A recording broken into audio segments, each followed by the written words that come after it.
Hello friends, আমি ব্লগটা শুরু করেছি একদম ফার্স্ট মর্নিংয়ে।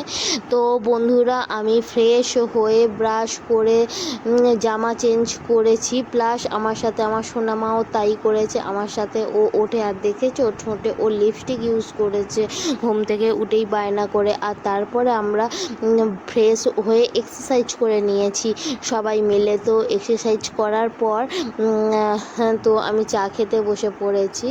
আর চা খেয়ে তারপরে সমস্ত কাজ সারি, কারণ চা না খেলে এনার্জি আসে না। আর আমি এক্সারসাইজ করার প্রায় আধ ঘন্টা পরেই চাটা খাই।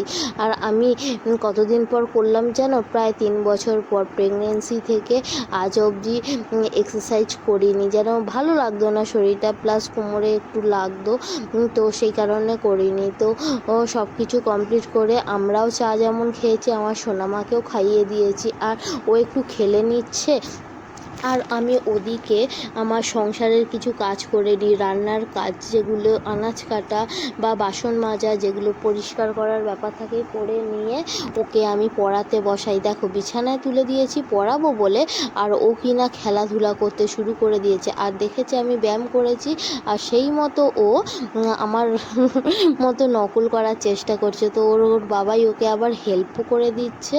তো এইভাবেই আমাদের চলে সারাদিন। আর সোনামাই দেখো দেখো দেখো, ও মাথা দিয়ে উঠছে, তো ওর মাথায় কিন্তু লাগে না, ও অভ্যস্ত, ও প্রায় এইরকম করে, তো ওই জন্য ওর ঘাড়ে লাগে না। ও অনেকক্ষণ এইভাবে থাকতে পারে, কোনো সমস্যা হয় না। তারপরে এইসব করতে করতে সোনামায়ের ফল খাওয়ার সময় হয়ে যায়, তো ওকে ফল খাওয়াই, প্লাস আমার রান্না বান্না থাকে, ঘরের সমস্ত কিছু পরিষ্কার মোছামুছি সমস্ত কিছু কমপ্লিট করে, স্নান করে, পুজো টুজো করে আমি অফিস বেরোই। আর আজকে কি রান্না করেছি জানো? ভাতের সাথে করেছি আলু চোখা, তেল লঙ্কা পেঁয়াজ ভাজা দিয়ে, আর তার মধ্যে করেছি আমের ডাল। আর এই আলু চোখাটা সাথে আমের ডাল খুব সুন্দর যায়।